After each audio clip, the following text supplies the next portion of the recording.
Hello everyone, I'm Diann Morgan, your Sunday school teacher. Welcome to World Class Sunday School. Today we have another terrific Sunday school lesson. Our lesson title is Restored Friendship.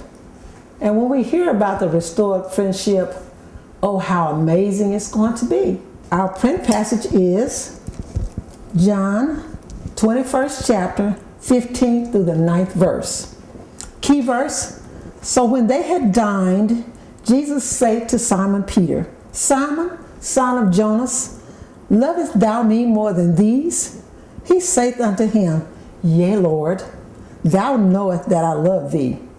He saith unto him, Feed my sheep, or feed my lambs. Imagine you've been one of Jesus' friends. And when they got ready to crucify him, Jesus told you, as he told Peter, you would deny me 3 times before the cock crows. Jesus was your beloved teacher, your beloved friend. Jesus allowed you to walk with him. He allowed you to share his most intimate secrets. The times when he was feeling down and out.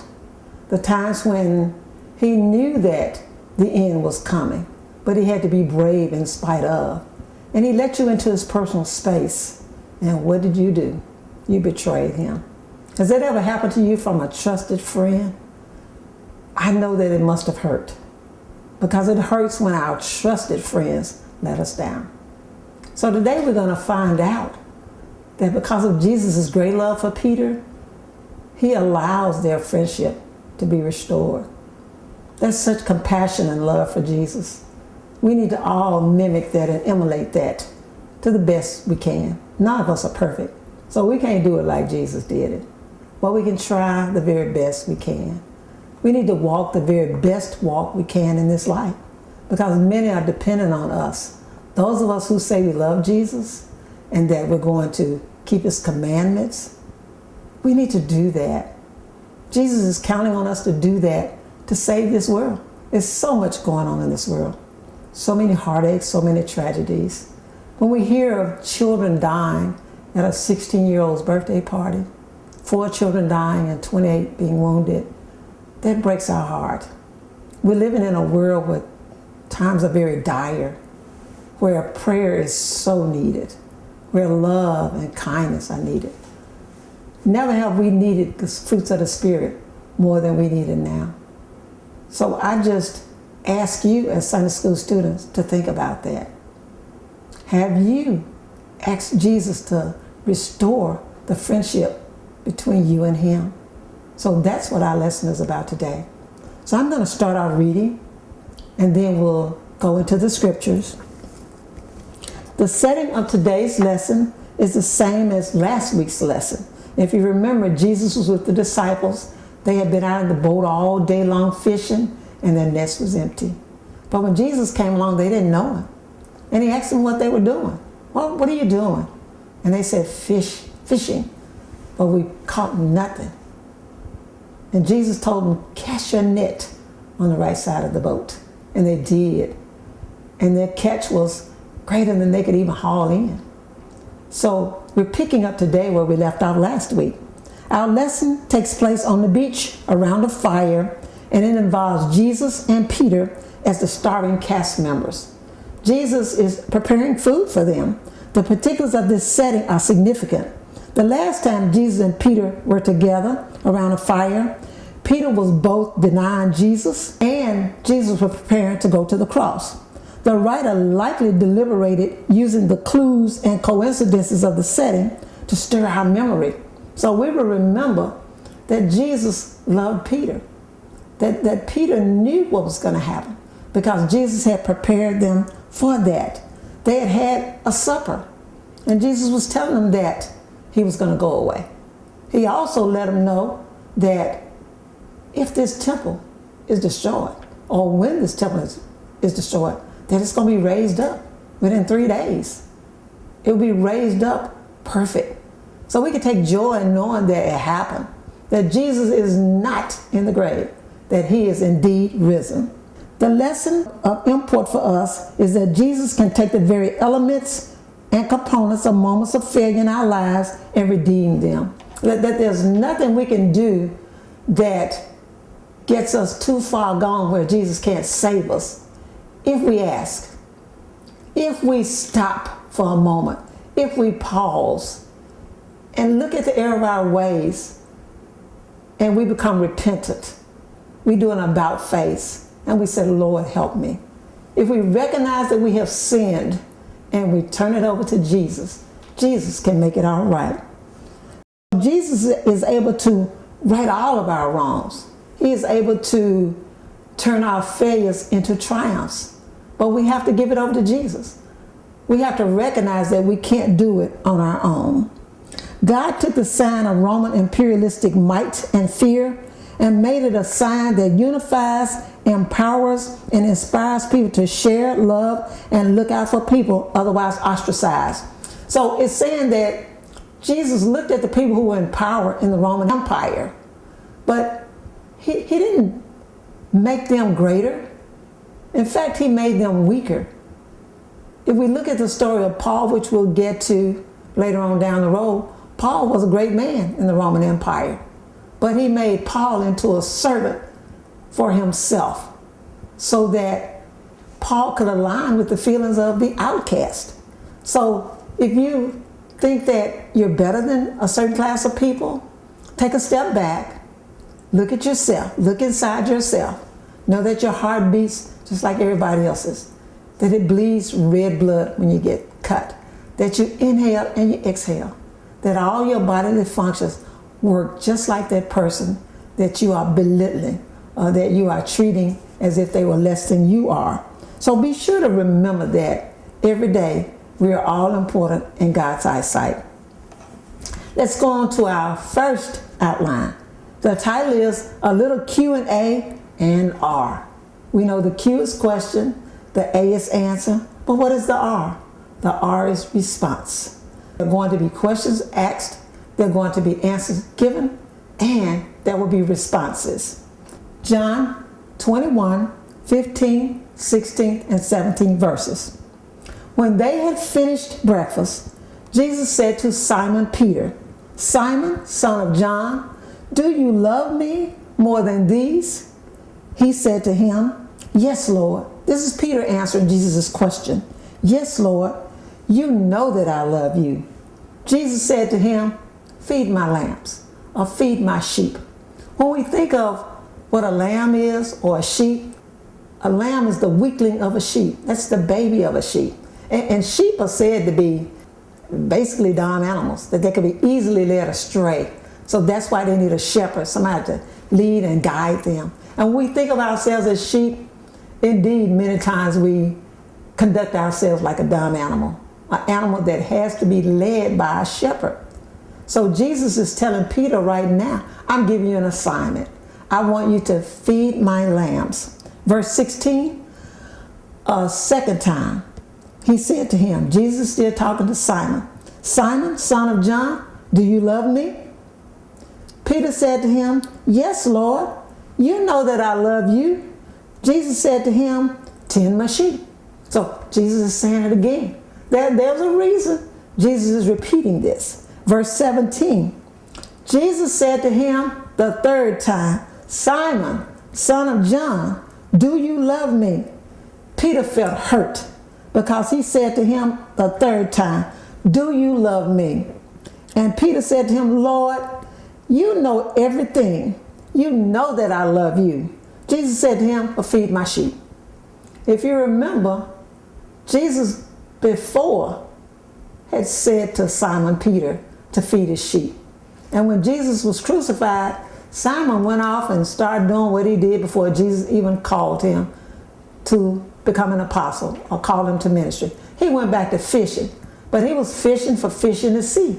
He was not fishing for Jesus's people. He was not intending to feed the lambs that Jesus wanted him to feed. So Jesus wanted to be sure that Peter had it this time, that he didn't go his way. You know, threes run in Peter's life. If you remember, I told you that Jesus told Peter, you're going to deny me 3 times before the cock crows. And Peter did. People were saying, hey, that's that man that was with that Jesus fella. And Peter was saying, who, me? No, not me.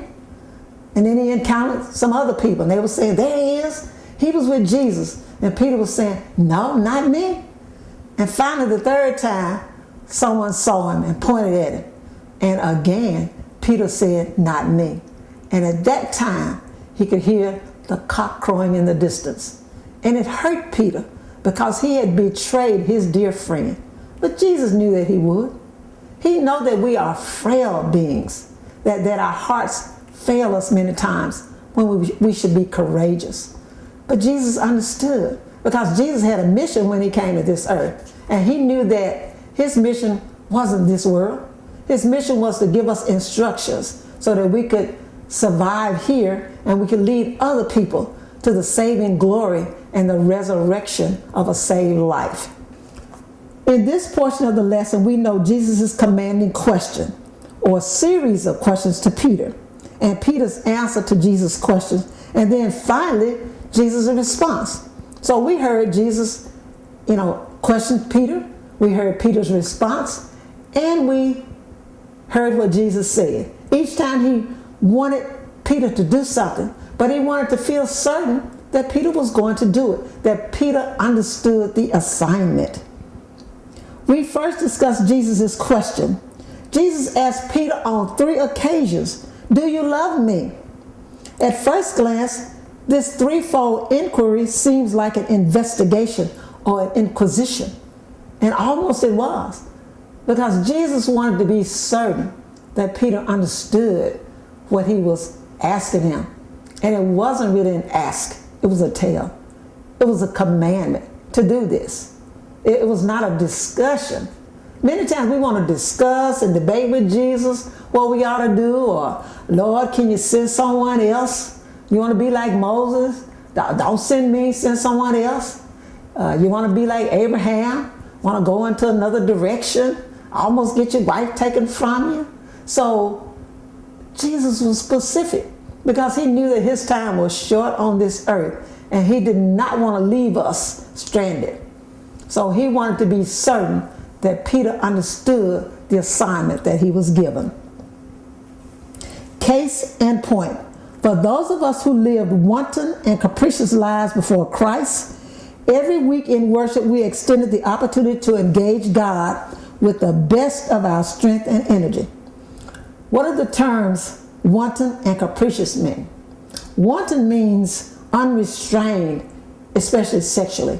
Many times when we're young, we do live wild lives, unrestrained. I finally got away from home.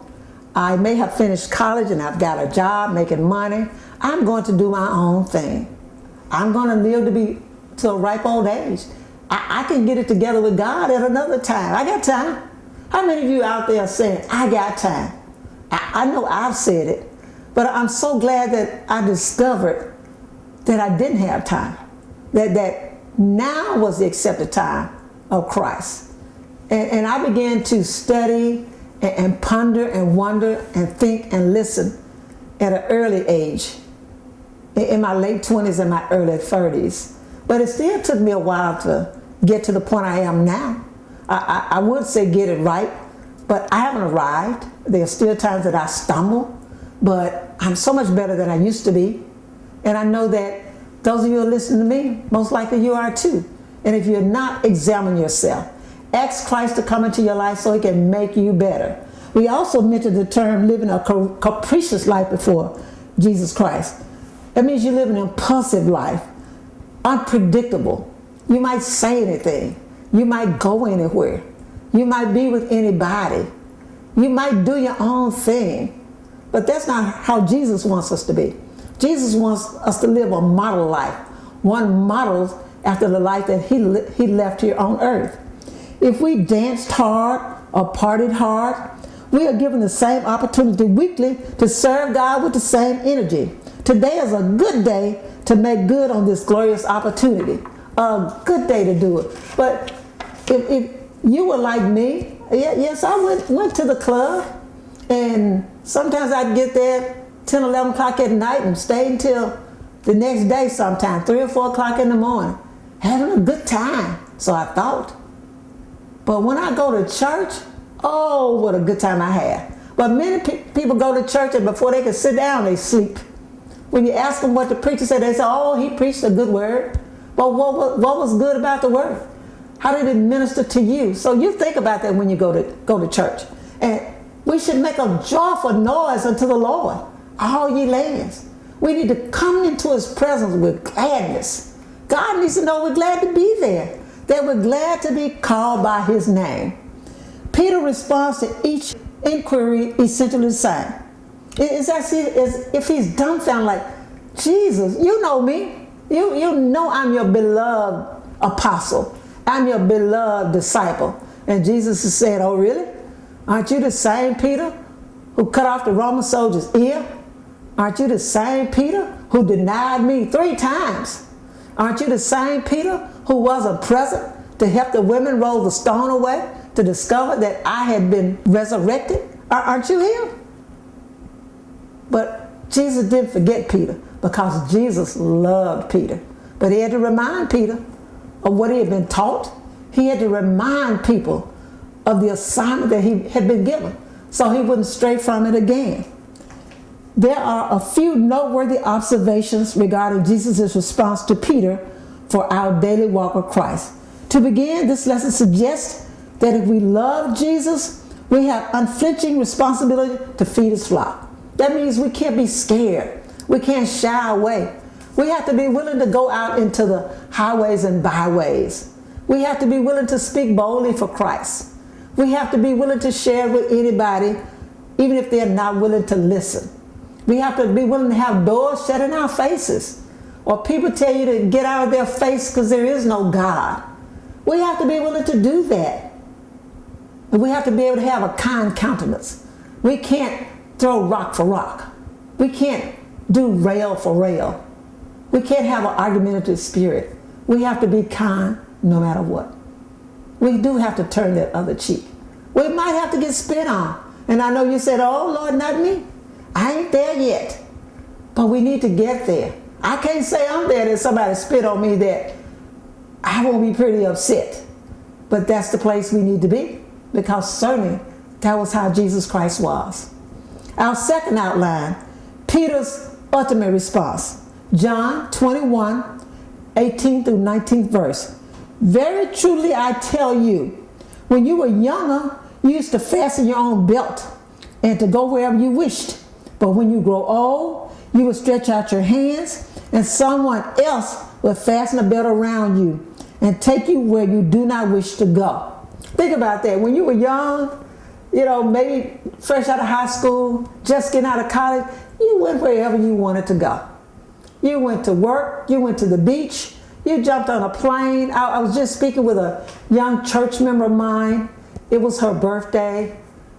Friday morning, she flew to Los Angeles.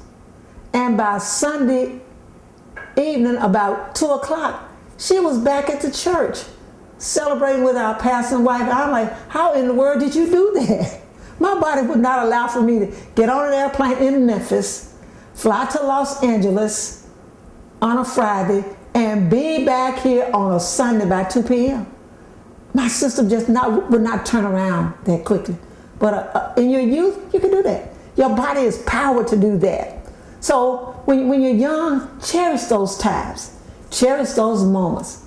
Because when the older days come, if you live that long, you'll notice the difference. My grandmother used to always say to me, Diann, just keep on going to bed and getting up. And guess what? I am my grandmother now. I tell people that just keep on going to bed and getting up. But I count every getting up as a blessing. Lord, thank you. And some days I have an ache.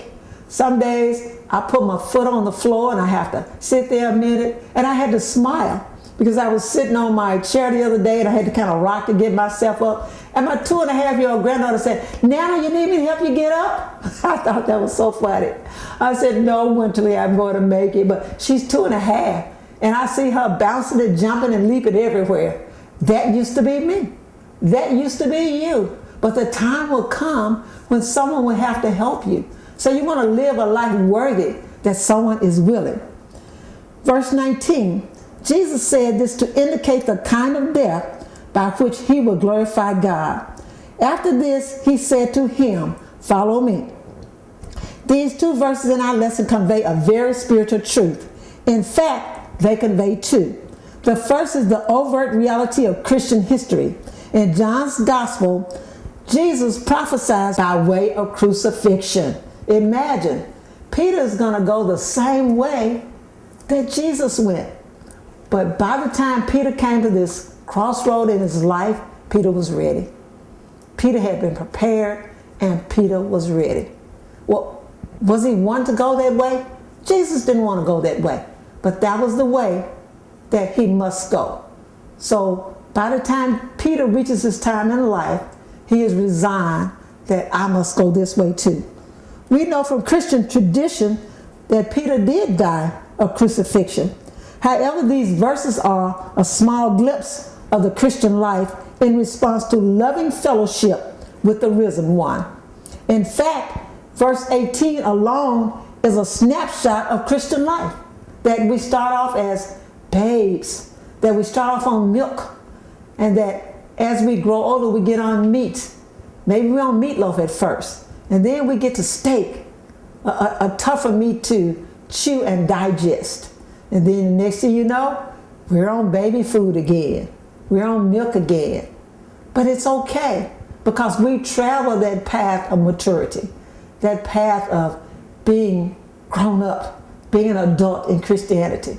So when we get to the shadowy part of our life, our old age, we can still share great moments of how to be a great Christian with those who are coming along the way. And that's what it's about. Being willing to share with others, no matter what your age is, no matter what your life has been, no matter what your life has been. Remember, Jesus used Rahab.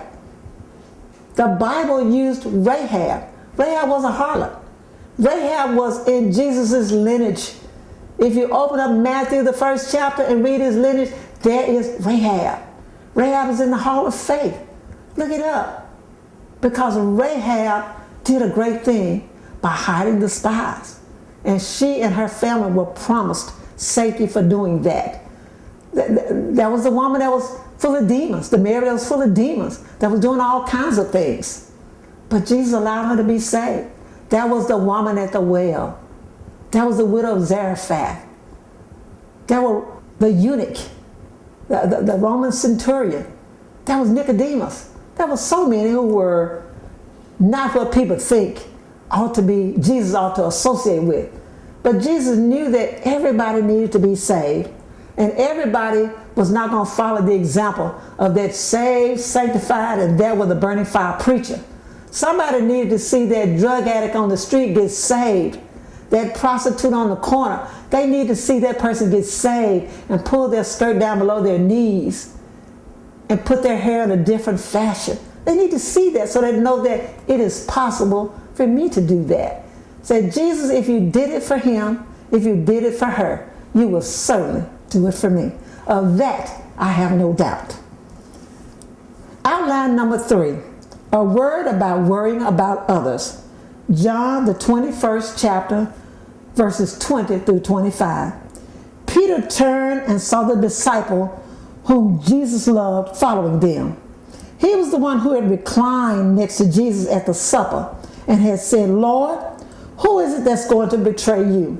There is some contradiction or maybe even controversy as to who this disciple is. Some say it's John, that Jesus loved John greatly. And we've heard John called the beloved John, not to be confused with John the Baptist, but the beloved John, who was an apostle or a disciple. Verse 21, when Peter saw him, he said to Jesus, "Lord, what about him?" So there's another question. Verse 22, Jesus said to him, "If it is my will that he remain until I come, what is that to you?" Oh, Jesus checked him. Jesus checked him. And Jesus said, "Follow me." Read that again. Jesus said to him, talking to Peter, "If it is my will that he remain until I come, what is that to you?" Jesus says that to us. Sometimes we'll see somebody that's in the church that's doing things they shouldn't do, and we're telling Jesus about it. Jesus said, "I got this." He may be the pastor in the pulpit. He may be doing things he shouldn't do. But if he's giving you the word that's right, you listen to the word that's right, because I'm going to deal with him. I'm going to deal with his soul. So you focus on you and let Jesus focus on what is Jesus' business. Verse 23.